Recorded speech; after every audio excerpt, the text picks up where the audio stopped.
The general theme is how does it feel to be a hypocrite? Right.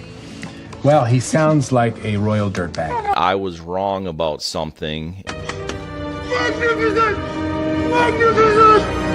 Magnificent! If we can be with ourselves, if we can understand ourselves, we can love. It's not my fault nobody can understand what you're saying. Let's go while we're young. 3, 2, 1. Just introduce yourself and tell me what you ate for breakfast. Hey, good morning. Matt here, no breakfast.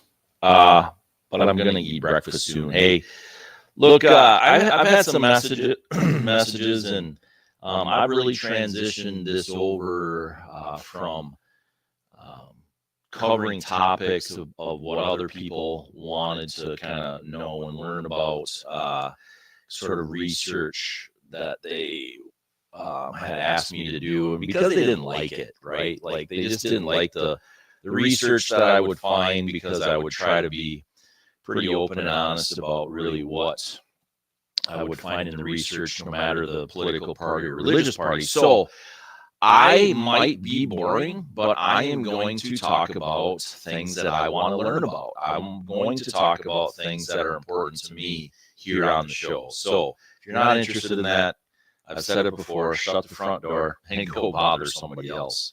So I'm going to run through this today, and we're going to talk about, I asked millionaires about joy. Now, over the course of the last dozen years after my daughter died in a car crash, I've had the opportunity to talk to thousands of people, and many of them being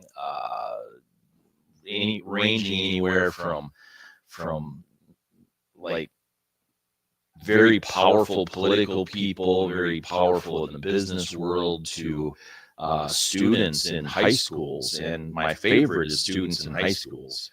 They're very open, they're very honest, and they are very curious to know what it is to build resilience. And that is just something that I really attach to.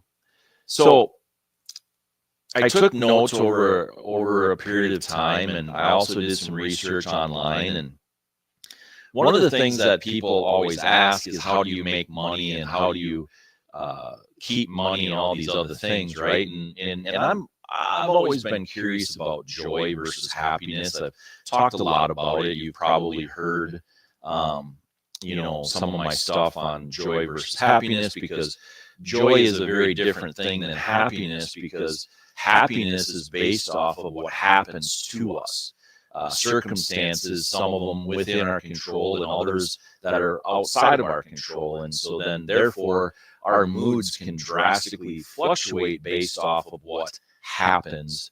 And what happens to us is where we base happiness. So joy is something very different. It's a very core thing, that no matter what is happening, no matter the storm that surrounds us, is something that we're able to just be more consistent, be more resilient, and continue to, at least to some degree, keep the pace that we've been on.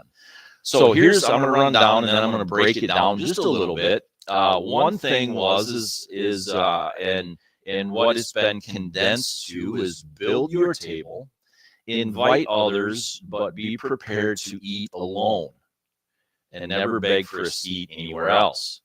Another one out of the 4 is: money will always attract the woman and friends you want, but struggles will always attract the woman and friends you need. A person who doesn't find and pursue their purpose will distract themselves with momentary pleasures. I read my note wrong. Number 4 here is: put yourself in the room, at the table, or anywhere else you possibly can, with the people who are talking about family, talking about growth, talking about money management, and talking about goals. And always leave the room or anywhere else where the people are talking about other people.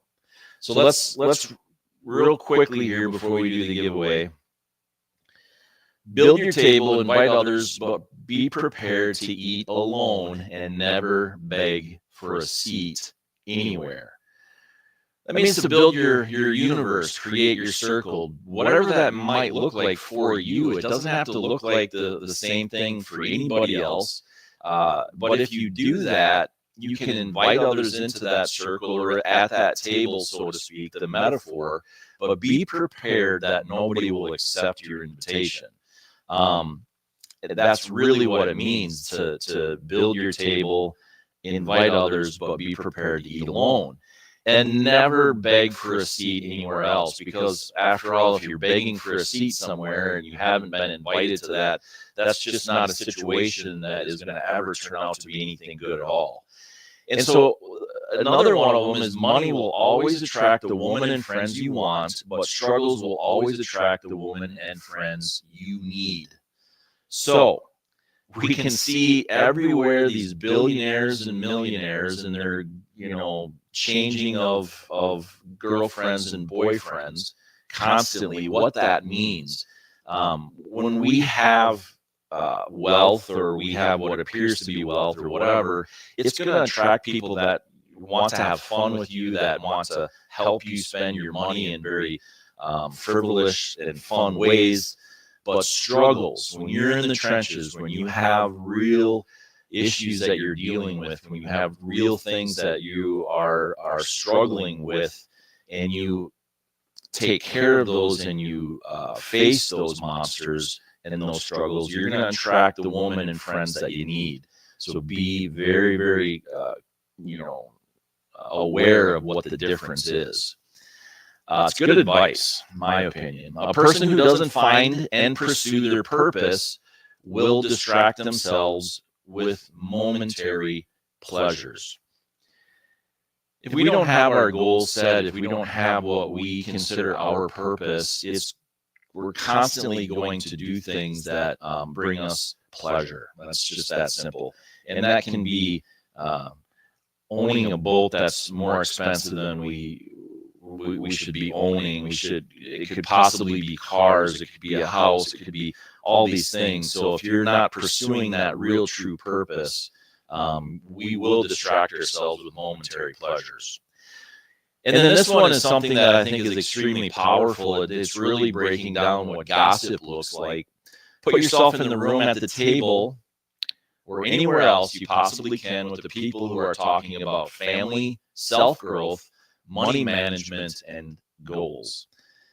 Always leave the room or anywhere else where people are talking about other people. So just surround yourself and go to the places where things are looked at in a good and positive way, where there's actual true self-growth, and it's not talking about I have this much money or this success or that success, but about managing things, right? And money is, again, another metaphor, but it's definitely something that's really important in who we surround ourselves with. So with that said, I believe that if we live these four truths from a daily perspective, we're not going to go looking for joy. We'll actually be actively living joy every single day in every aspect of our life. So let's give this t-shirt away today, and you can go about your wonderful Tuesday.